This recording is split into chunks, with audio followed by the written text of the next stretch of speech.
디스크 환자분들이 굉장히 많이 오시죠. 선생님들이 수업을 하시는 동안 가장 많이 받는 일반적인 회원님이 아마 디스크 환자이실 거예요. 그만큼 디스크를 많이 걸릴 수밖에 없는 환경에 우리가 또 살고 있어서이기도 하죠. 그래서 먼저 척추에 대해서 조금 이해를 하시는 게 필요하세요. 왜냐하면 오늘 할 디스크, 척추 전방전이증, 그리고 척추관 협착증 모두가 이 척추의 문제, 구조적 문제 때문에 생기는 질병이기 때문에 그래서 척추 자체를 조금 이해하시는 게 필요하실 것 같아서 제가 먼저 이미 아시는 분도 좀 있으시겠지만 척추에 대해서 조금 얘기를 먼저 시작을 해보도록 할게요. 자, 먼저 척추를 우리가 모양을 이렇게 봤을 때 척추의 뼈 하나만 딱 빼서 본다면은 사실은 이 척추 바디라고 하는 동그란 뼈들이 막 쌓여져 있는 게 사실은 척추죠. 그러면 그 동그란 바디, 쌓여진 바디 사이사이가 뼈와 뼈잖아요. 그럼 뼈와 뼈는 무조건 관절이에요. 뼈와 뼈 사이는 무조건 관절이라고 표현을 하는데 그 관절 사이에 뼈와 뼈가 직접적으로 맞닿으면 거기가 다 닳아서 없어질 거 아니에요. 그쵸? 그래서 그 뼈와 뼈 사이를 완충 역할을 하는 게 이제 디스크라고 생각하시면 돼요. 그래서 제가 이 교육생들한테도 이 수업을 자주 했었는데 하고 나서 추천하는 게 감자탕을 꼭 먹어보라고 해요.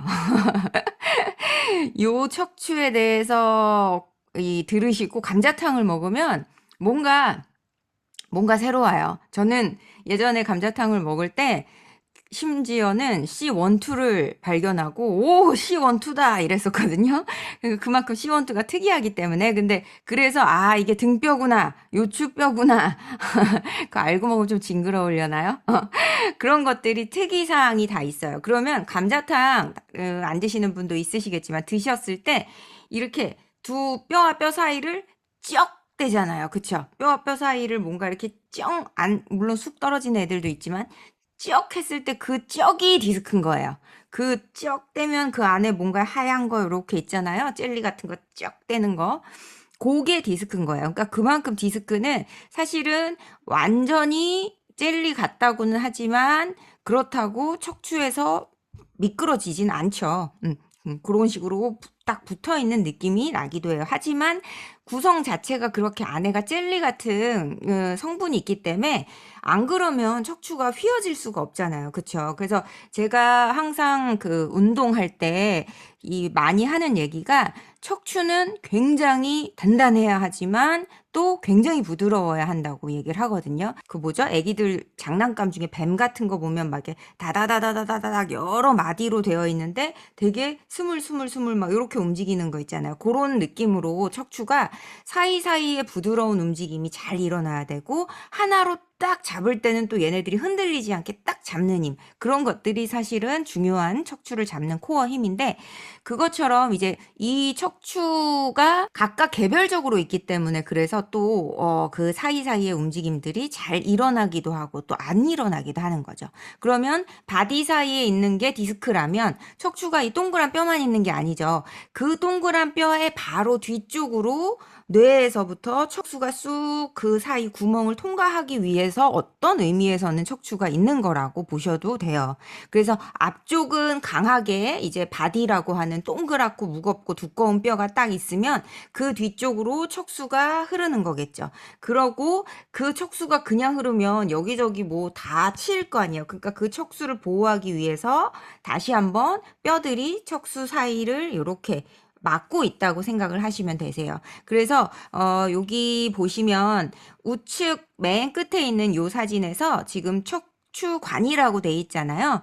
더블 아치라고 돼 있는 그 아치를 이 앞뒤로 두고 저 동그라미 사이로 척수가 쏙 흐른다고 생각을 하시면 돼요.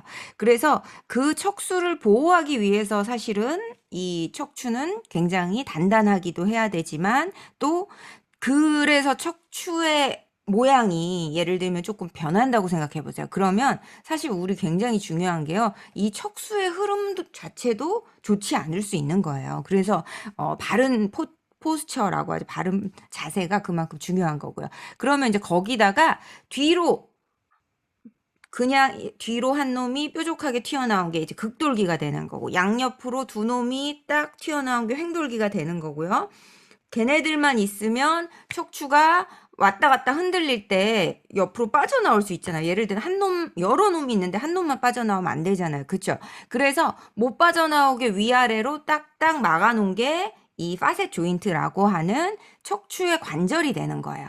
그러니까 횡돌기하고 극돌기는 척추의 관절이라기보다는 거기에 여기 보시는 것처럼 근육이나 인대가 부착되기 위해서 이렇게 있는 조직이라면, 위아래로 있는 애들은 이 척추 자체의 관절이 되는 거죠. 그러니까 위에 놈과 아래 놈은 서로 딱 맞닿아요. 그래서 못 빠져나가게, 흔들리지 않게 이런 식으로 딱 막아주는 조직이 되는 거고, 그래서 요렇게 막아주는 요 각도가 요추하고 경추하고 흉추가 다 달라요. 그래서 요 각도 때문에 어느 분절에서는 익스텐션, 신전이 잘 나오는 거고, 어느 분절에서는 회전이 잘 나오는 거고, 경추 같은 경우는 다 잘 나오게 만들어져 있는 거라고 생각을 하시면 되세요.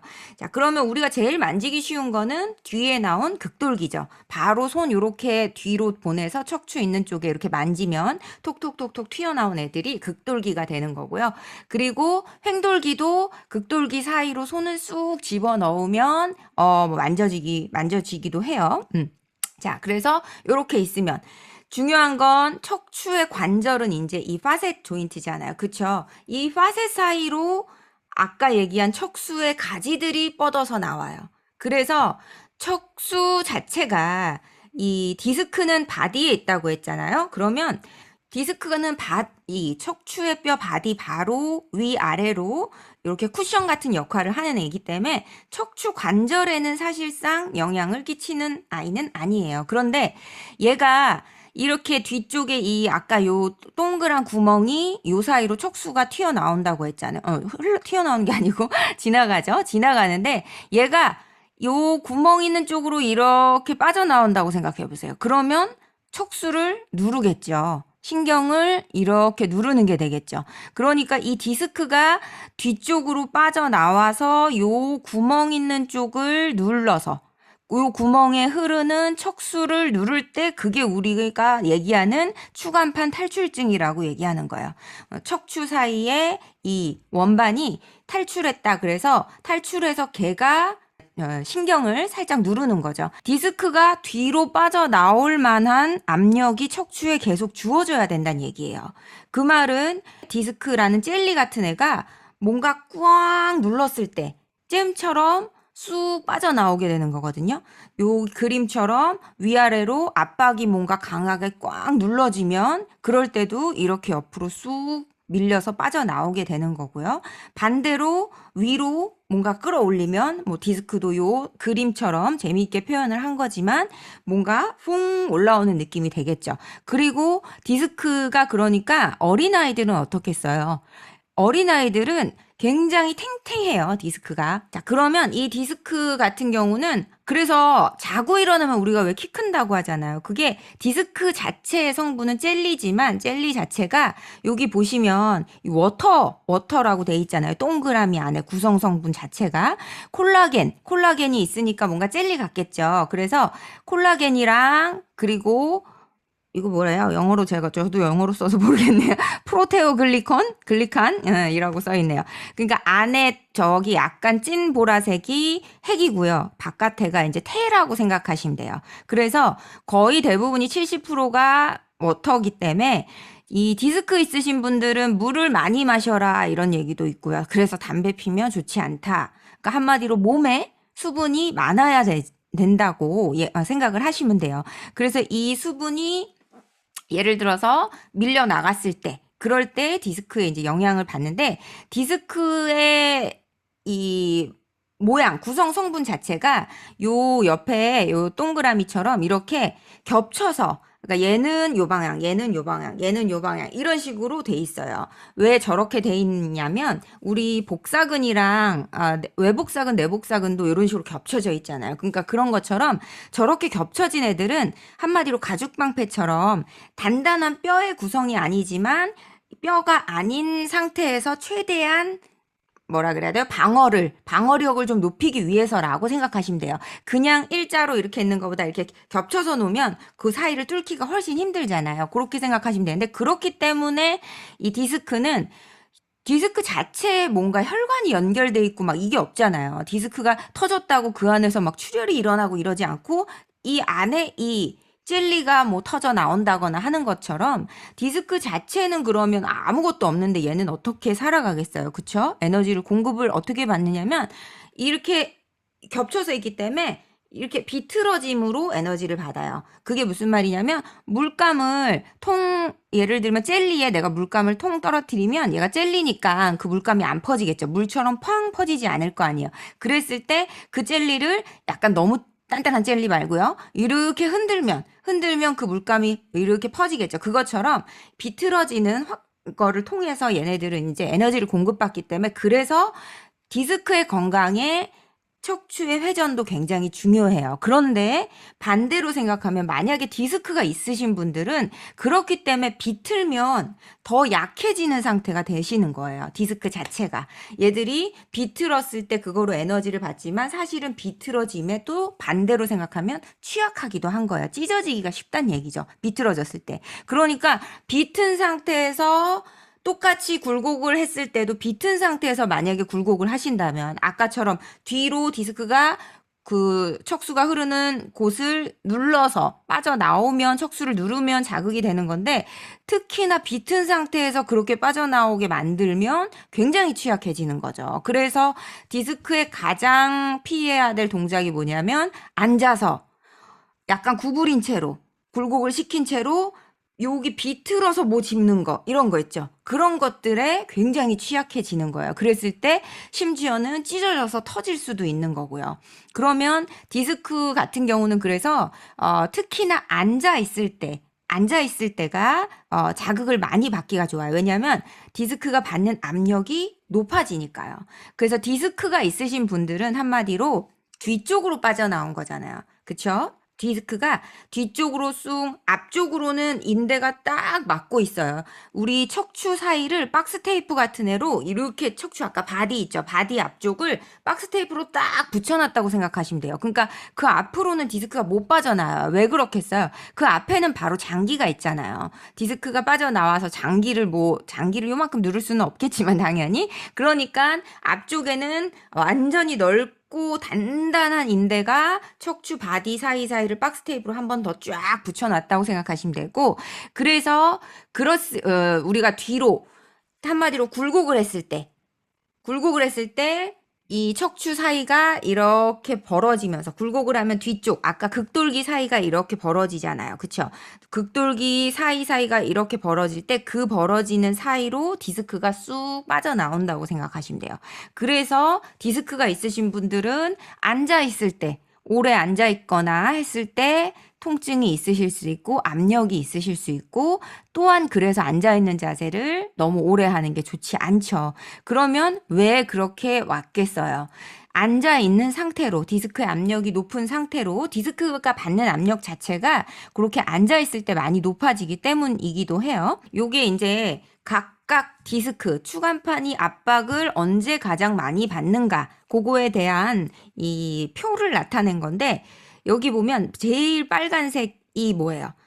제일 빨간색이 보면 첫 번째 앞쪽에 있는 사진은 누웠다가 일어날 때 이때 어때요? 척추의 모양을 보면 엄청 굴곡해서 올라와야 되잖아요. 그쵸? 엄청 굴곡한 상태. 그리고 요 우측 위쪽에 보면 275 돼 있는 게 뭐예요? 또 앉아서 무거운 거 들 때.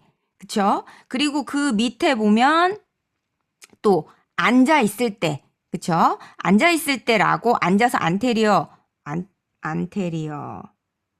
체중 중심을 약간 앞쪽으로 이렇게 조금 하고 있을 때를 말하는 거고 결국은 이것들이 전부 다 뭐를 얘기하냐면 척추가 굴곡된 상태에서 뭔가 압력을 지금 275가 가장 높은 이유는 뭔가 무거운 걸 들었기 때문이거든요. 185보다 275가 더 높아지잖아요. 가만히 앉아있다가 앞으로 약간 숙인 다음에 거기서 무거운 거 들면 확 높아지는 것처럼 이렇게 척추가 받는 압력이 굴곡이 됐을 때 많이 일어나기 때문이라고 생각을 하시면 돼요. 그러면 디스크 환자들은 그러면 이제 신전의 움직임을 끌고 오면 만사 오케이냐? 그게 아니죠. 사실은 제가 얘기한 대로 운동적인 부분이 물론 당연히 들어가지만 항상 강조하는 게 운동보다 더 중요한 게 이 사람을 그렇게 만든 원인이 있는 거잖아요. 그쵸? 이 사람이 굴곡이 강해져서 굴곡이 많이 일어나서 디스크가 뒤로 빠져나오면 반대로 신전의 움직임을 많이 만들어주고 신전 근육을 강화하면 되느냐? 굴곡 근육이 계속 일하고 있는 상황인데 신전 근육을 아무리 강화한들 무슨 소용이 있겠어요. 당장에 뭐 조금의 효과는 있을 수 있겠지만 근본적인 걸 자꾸 생각을 했을 때 그렇죠. 그러니까 사실상 이 신전의 움직임을 만들어 주시는 것도 중요하지만 이분이 자꾸 꼬리뼈를 말고 앉지 않도록 자꾸 지도를 해주셔야 돼요. 이게 운동보다 사실 더 중요한 거를 인지를 하셔야 되고 일상에서 선생님이 감독을 못 하잖아요. 감독을 못 하지만 본인이 내가 자꾸 꼬리뼈를 말므로 인해서 꼬리뼈를 말면 허리가 당연히 뒤로 밀릴 수밖에 없어요. 저번에 제가 바로 앉는 자세를 잠깐 얘기했었을 때 그거에 왜 아이가 있으신 분들이 확실히 이제 아이를 바로 앉기를 원하시니까 질문을 좀 해주셨는데 어떤 분이 그런 질문을 하셨더라고요. 유치원에서는 양반다리를 시킨다고. 그래서 제가 답변에 한국인이면 양반다리를 못해도 제약이 너무 많아요. 그쵸? 그래서 그렇기 때문에 그건 두셔도 된다. 근데 양반다리는 고관절이 굉장히 외전, 벌어지고 외회전, 바깥으로 돌아가고 굴곡, 앉은 상태가 되죠. 고관절의 굴곡, 외전, 외회전이 일어나면 천골을 바로 세우기가 힘들어요.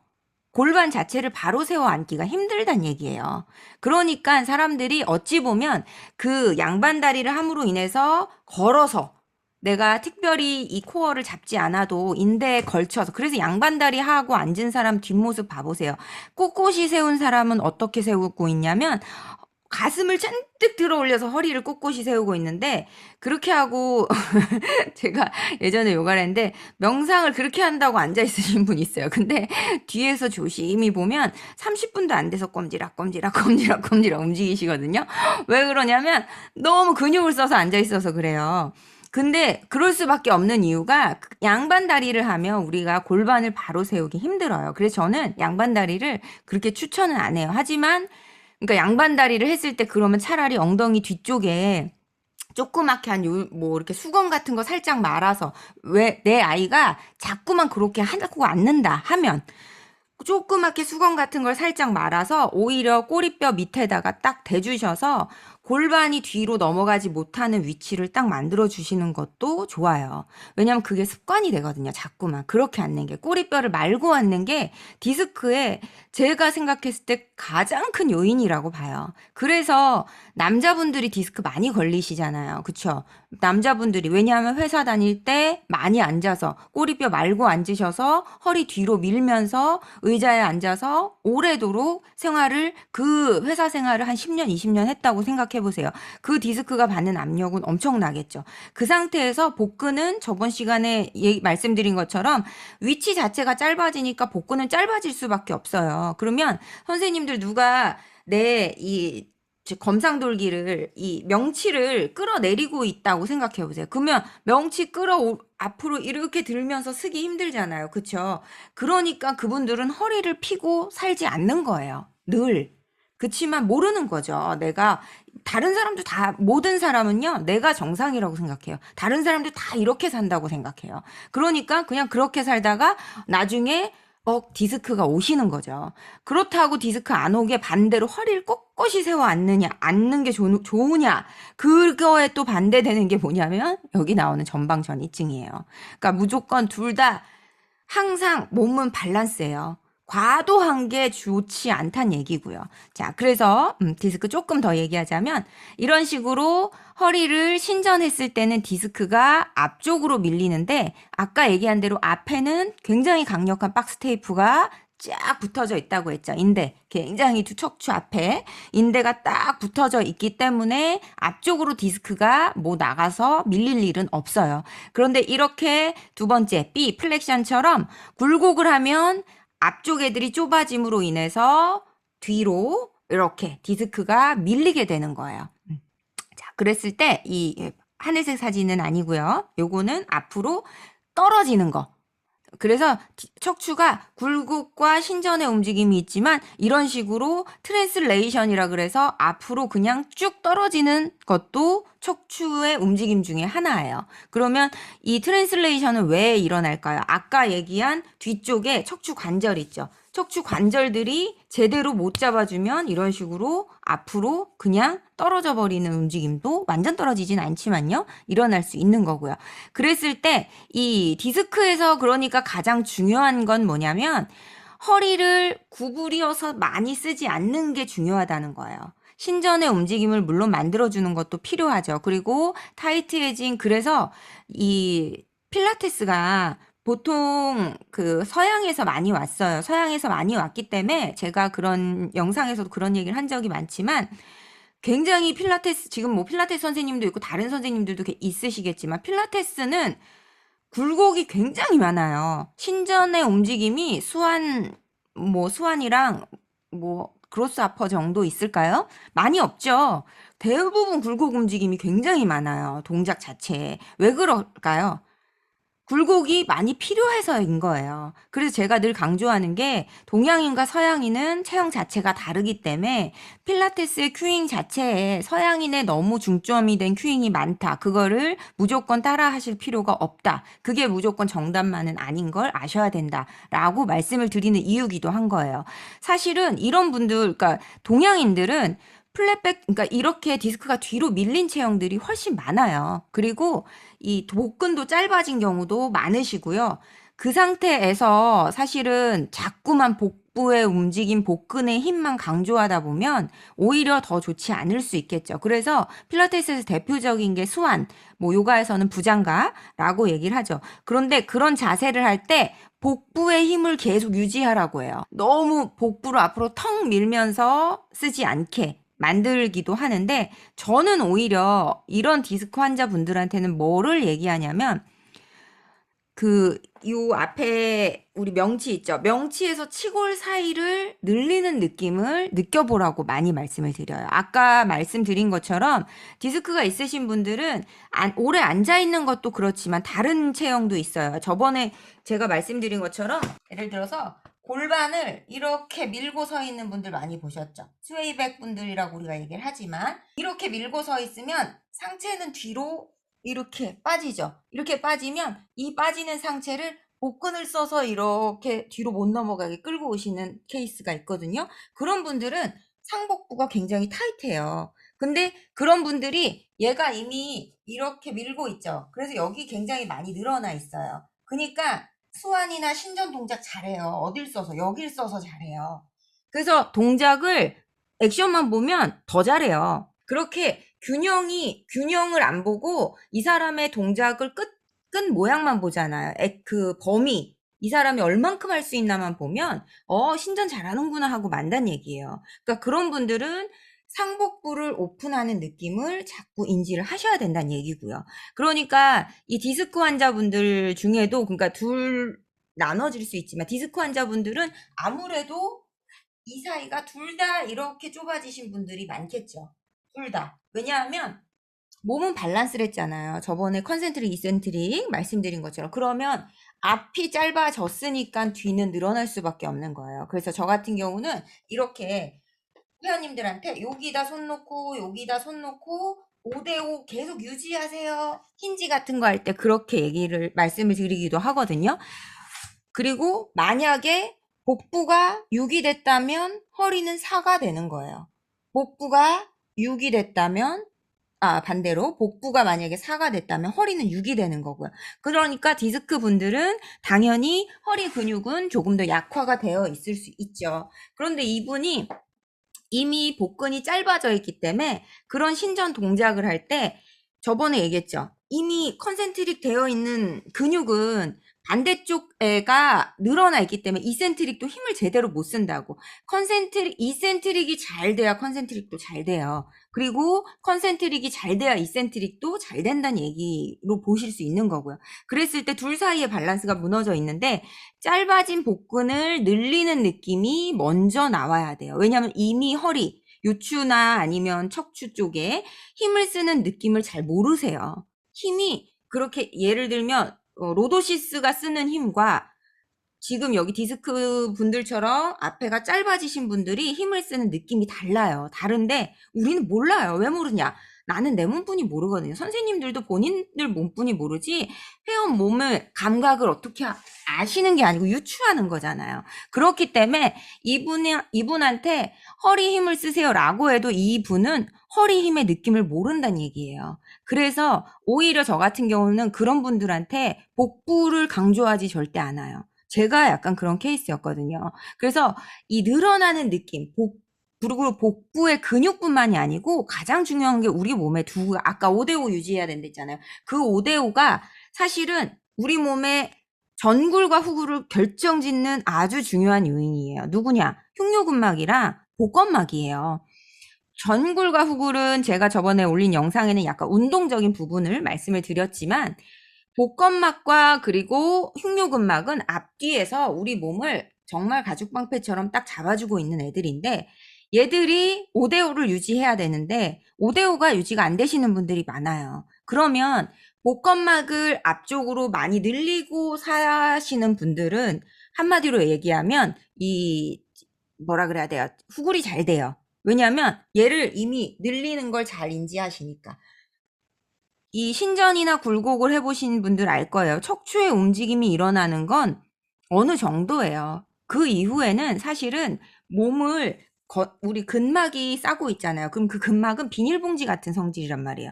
확 늘어나진 않아요. 근데 계속 늘리면 계속 늘어난 채로 다시 줄어들진 않는다는 얘기거든요. 그래서 그런 분들 보면 굉장히 우리가 정말 뭐 요기 다니엘 모르시는 분들 많겠다. 어리신 분은 굉장히 예를 들면 이제 한마디로 막 되게 유연하게 이렇게 하시는 분들 보면 관절 자체의 유연함과 근막의 유연함, 근육의 유연함이 다 혼합이 되어 있는 몸인 거예요. 근데 그게 세 가지가 다 조합이 된 게 무조건 좋은 것만은 아니죠. 왜냐하면 그랬을 때 안정성이 떨어지니까 거기에 힘이 없다면 그 몸은 뭘 해야 돼요? 힘을 키워야 돼요. 자, 그러면 예를 들면 디스크가 있으신 분들은 사실상 복근막이 굉장히 타이트해져 있으시기 때문에 단기간에 얘가 훅 늘어나지 않아요. 그러면 이분들은 후굴이 굉장히 안 나오겠죠. 그래서 저번에 후굴 이렇게 하면 안 돼요처럼 고관절 밀면서 후굴하기가 좋아요. 그러면 나는 전굴 안 된다, 롤 안 된다 하시는 분들 있잖아요. 회원님들. 롤이 안 되시는 분들도 마찬가지예요. 흉요근막이 안 늘어나 주는 거예요. 물론 다른 영향도 있죠. 햄스트링도 있고 있지만 가장 키포인트는 왜 그렇게 써요? 이 사람이 평상시에 생활에서 일반적인 생활에서 뻗다 폈다를 안 하는 거예요. 누구는 이렇게 앞으로 밀고 있음으로 인해서 내가 자꾸 복근막을 이렇게 밀고 있음으로 인해서 뒤로 잘 가는 거고요. 누구는 얘를 이렇게 당기고 있는 생활을 함으로 인해서 이미 늘어난 여기 비닐봉지 때문에 롤이 잘 되는 거예요. 둘 다 잘 돼야죠. 문제는 둘 다 잘 돼야 되고 그래서 그 회원님들 왜 위에서 우리 푸시바 잡고 이렇게 할 때 이거 누르는 거 있죠? 그런 거 별로 의미가 없어요. 선생님들이 눌러주는 게. 내 힘으로 이 사람을 어떻게 몸을 바꿔요. 그쵸? 그랬을 때 저 같은 경우는 어떤 식으로 하냐면 손바닥을 이렇게 펴서요. 여기다가 이렇게 대드려요. 허리 있는데. 그래서 그 회원님의 흉요근막을 같이 느껴보는 거예요. 그러니까 제가 눌러서 미는 게 아니에요. 여기가 이렇게 선생님들도 지금 손을 대고 여기 허리 쪽에 손을 대고 이렇게 구부려 보세요. 그러면 그냥 근육이 아니고 뭔가 거기에 약간 살 가죽 밑에 이렇게 늘어나는 느낌 있죠. 그런 느낌인 거예요. 그래서 저는 그렇게 큐잉도 많이 해드려요. 내 몸 비닐봉지, 저는 그냥 막 이렇게 얘기하거든요. 그래서 비닐봉지 늘리세요. 비닐봉지처럼 그냥 늘리세요. 그러면 어떻게 하시냐면 처음에 내려가려고 막 바들바들바들 하셨던 분이 그냥 여기까지 가서 스톱하고 있으세요. 그러니까 그렇게 바들바들 하는 게 의미가 그러니까 완전히 없진 않겠지만요. 그래서 만약에 그게 정말 나는 너무너무 심하다 하시는 분은 예를 들면 롤이 나는 진짜 운동 뭐 고관절로 일어서는 거 아니고 다 잘 나는 운동적인 부분 잘 잡는데도 안 된다 하시면 흉요근막이 너무 타이트하신 거예요. 몸에 비닐봉지가 여기가 안 늘어나 주는 거예요. 왜 그렇겠어요? 내가 평상시에 자꾸 복부를 앞으로 밀고 살고 있는 거예요. 나는 이게 정상이니까 몰랐죠. 난 이게 말도 안 돼 라고 생각하실 수도 있어요. 근데 내가 움직임을 이렇게 밀고 있는지 아닌지는 본인이 자꾸 체크를 해보셔야 돼요. 그러면 자, 디스크 환자분들은 상대적으로 뒤로 밀고 있는 경우가 많겠죠. 장기가 통조림 들으신 분 있나요? 통조림을 뒤로 이렇게 담아놓고 있는 거예요. 담아놓고 있기 때문에 자꾸 이 통조림의 내용물이 디스크를 자꾸 민다고 생각을 하실 수도 있는 거예요. 이런 식으로. 그러면 그 부위에 이렇게 늘어남이 복부 건막도 가죽방패처럼 굉장히 이렇게 돼 있잖아요. 그러니까 복 건막이 잘 안 늘어나서 그분들도 쉽게 잡히진 않아요. 대신에 그러니까 신전의 움직임을 막 기립근을 목적으로 시키시는 것보다는 그 건막이 늘어남을 느끼도록 인지해 주시는 것도 필요하고 가장 중요한 건 뭐냐면 평상시에 꼬리뼈 말고 앉지 않게 만들어 주시는 거예요. 잔소리가 많이 들어가야 되죠. 왜냐면 운동 여기서 1시간 하고 늘 저번에 얘기했듯이 나가서 바로 꼬리뼈 말고 앉으면 아무 소용 없어요. 그렇다고 허리를 과도하게 써서 들어 올리라는 게 아니고 바로 앉는 걸 그러니까 인지를 잘 하셔야 된다는 얘기죠. 디스크가 있으신 분들 특히나. 그래서 디스크 있으신 분들 그리고 또 특징이 뭐냐면 이 그러니까 요추와 바로 연결되는 게 이 천골이잖아요. 그쵸? 천골 바로 밑에 뭐 있어요? 고관절이 있죠. 그러면 내가 지금 이게 척추의 움직임인지 고관절의 움직임인지를 정확하게 구분을 잘 하셔야 돼요. 신전도 내가 고관절에서의 신전이 일어나는 건지 이게 척추에서의 신전이 일어나는 건지 그 둘이 다르다는 얘기예요. 그리고 한 명이 과도해지면 한 명은 줄어들고요. 그 한 명이 줄어들면 한 명은 과도하게 보상을 해줄 수밖에 없어요. 그게 몸의 기전이고 척추의 또 움직임이기도 해요. 그래서 척추는 그 사이사이에도 다 보상을 해요. 예를 들면 위에 놈이 잘 안 해주면 바로 밑에 놈도 해주고 분절 사이에서도 보상을 해요. 예를 들면 등에서 흉추에서 뭐가 일어나서 잘 안 이루어지면 요추에서도 보상을 할 수 있고요. 요추에서 잘 안 이루어지면 그 보상이 고관절에서도 나올 수 있는데 중요한 건 디스크가 있으신 분들은 고관절을 잘 안 쓰신다는 거예요. 왜냐하면 이미 여기가 짧아져 있잖아요. 이렇게 짧아져 있는 상태에서 고관절을 쓰는 위치가 불편해요. 그냥 여기 써버리는 게 훨씬 편한 거야. 이런 식으로. 그러니까 이런 분들은 늘 요추를 과도하게 뒤로 밀면서 고관절을 접는다는 얘기죠.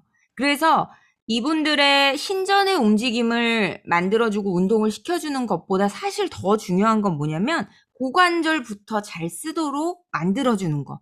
고관절의 움직임이 많이 이루어져야 돼요. 디스크 환자분들은. 그래서 고관절을 쓰고 그러고 아예 안 쓰지 않죠. 아예 안 쓰면 이렇게 머리가 또 들리죠. 고관절 너무 많이 고관절만 쓰면. 그러니까 둘 다 비슷하게 액션이 이루어져야 되는데 특히 디스크 있으신 분들은 잘 안 쓰기가 좋아요. 그리고 상대적으로 짧아진 복부가 짧아지면 또 상대적으로 뒤쪽 햄스트링이랑 뒤쪽도 짧아지게 되겠죠. 허리가 늘어나면 몸이 수학처럼 위에가 아까 척추처럼 똑같은 게요. 위에가 6이 되면 밑에 4가 돼야 돼요. 이미 정해진 게 있기 때문에. 그러면 허리가 6이 됐으니까 원래 5였던 햄스트링이랑 그 밑에 엉덩이 쪽 라인은 4가 돼버릴 수밖에 없는 거죠. 그러니까 당연히 짧아질 테고요. 짧아지면 그로 인해서 다시 한번 고관절의 가동에 영향을 끼칠 수밖에 없겠죠. 그래서 억지로 하는 햄스트링보다 정말 이 고관절을 잘 접었다 폈다 하는 움직임.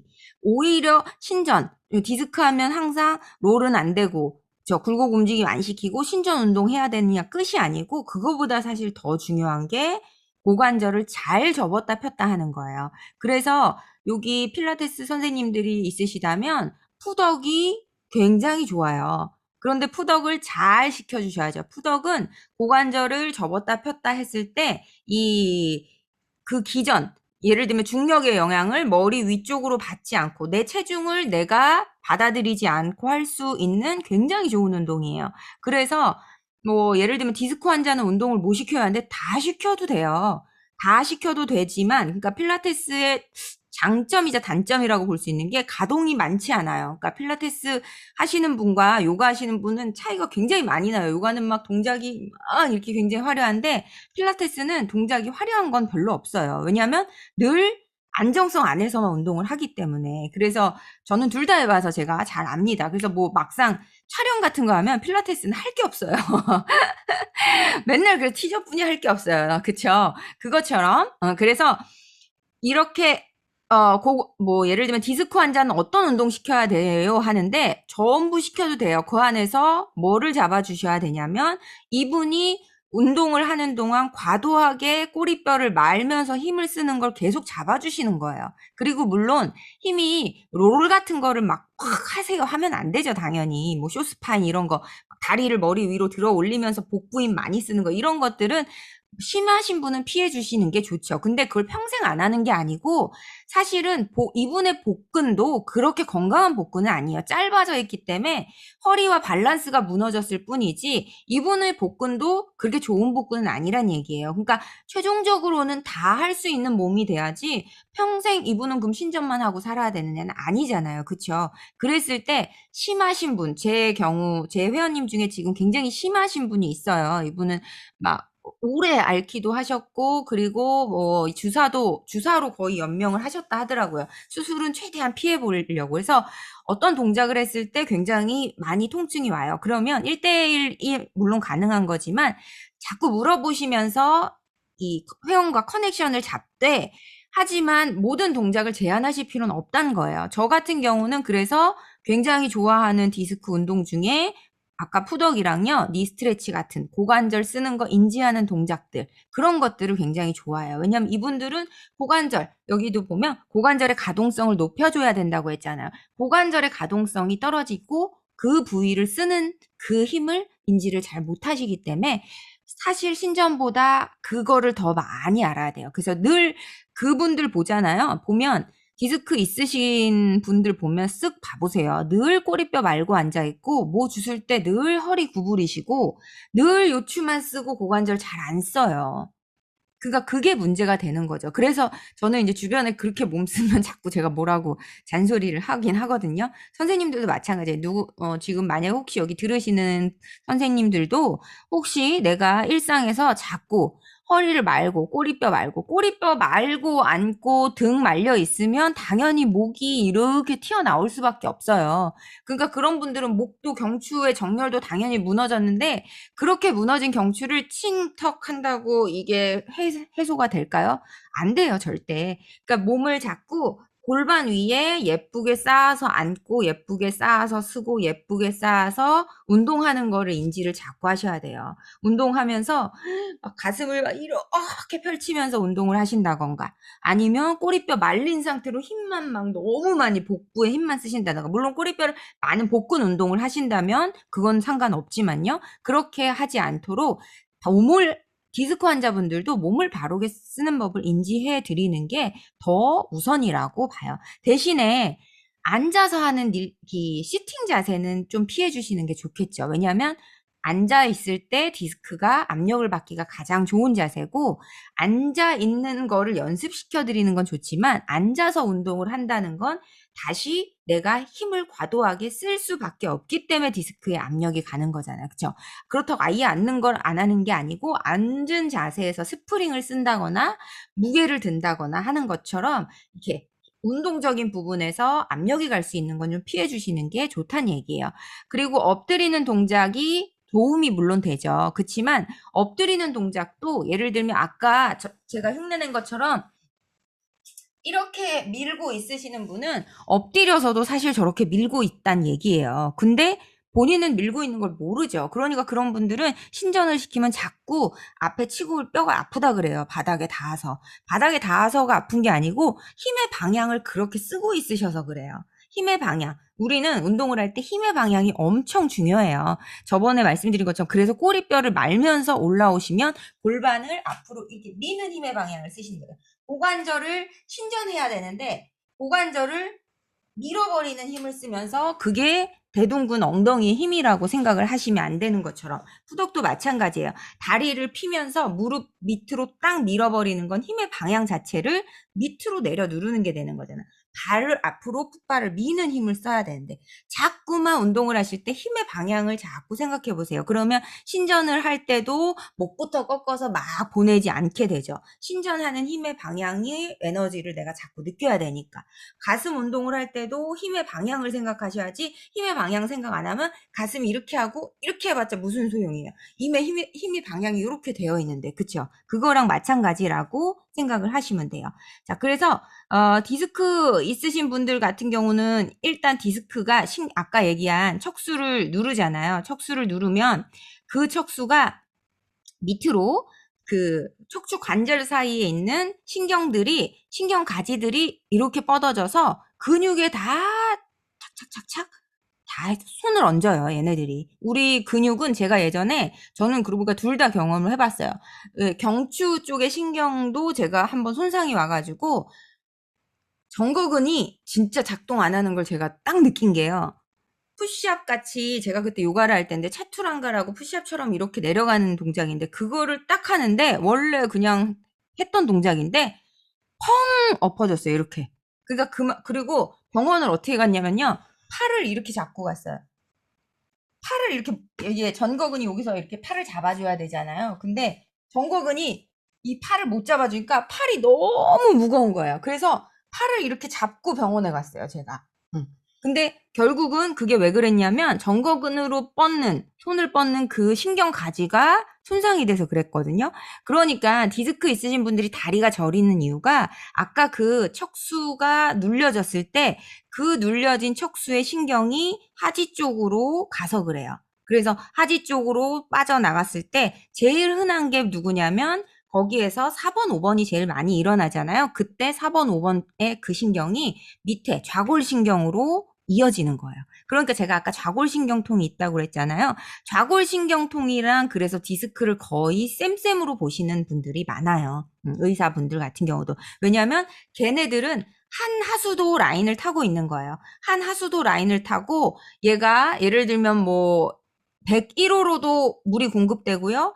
102호로도 물이 공급되잖아요. 그렇게 생각하시면 돼요. 척수 자체는 한 하수도인데 거기서 101호도 가고 102호도 가고 그렇게 가는 건데 그 가지가 101층을 뻗는 가지는 좀 더 굵을 거 아니에요. 얘들이 전체에서 1층 라인에서 101호, 102호로 가고 전체에서 2층 라인에서 또 101호, 201호, 202호로 가듯이 그것도 굵은 가지가 좌골신경이라고 보시면 돼요. 그래서 하지 쪽으로 내려가는 굵은 가지가 좌골신경인데 걔가 중요한 게 누구를 지나냐? 이상근을 지나죠. 그러니까 이상근을 지나기 때문에 디스크 치잖아요, 인터넷에. 그러면 이상근 스트레치 막 다 나오죠. 근데 생각해 보세요. 이상근이라는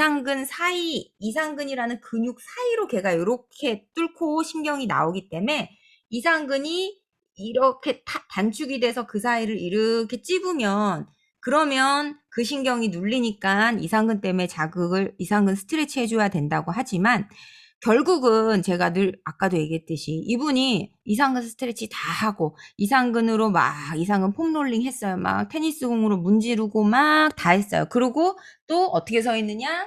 이상근 써서 또 서 있고 이상근 조이며 앉아 있고 꼬리뼈 말아서 이상근 조여서 모든 생활 다 하고 그리고 또 아파 죽겠다고 이상근 스트레치하고 이상근 테니스공으로 문지르는 게 무슨 소용이 있냐는 얘기예요. 결국은 그러니까 그런 분들이 왜 이상근 쪽에 오시냐면 이렇게 자꾸 있어서 그래요. 이렇게 되는 순간 어떻게 돼요? 이렇게 되면서 복근은 짧아지고 이상근과 햄스트링을 써서 서 있고 내가 살아가는 기전을 만드는 거예요. 그래서 그런 분들 같은 경우가 이상근이 당연히 이 단축이 되기 쉬운 자리가 되고, 이상근은 대둔근이 일을 안 하면 대신 해줘야 되는 아이일 수밖에 없거든요. 그러니까 대둔근 대신 이상근으로 모든 일들을 하게 되니까, 그래서 아까 얘기한 대로 풀어줘도 소용이 없고 어떻게 해도 소용이 없으신 거예요. 그러면 그분의 이상근을 단순히 풀어주고 마사지 해주는 게 아니고, 이상근을 늘리는 이 아까 얘기한 고관절 굴곡의 그 느낌, 그 동작을 자꾸 인지하게끔 만들어주시는 게 좋죠.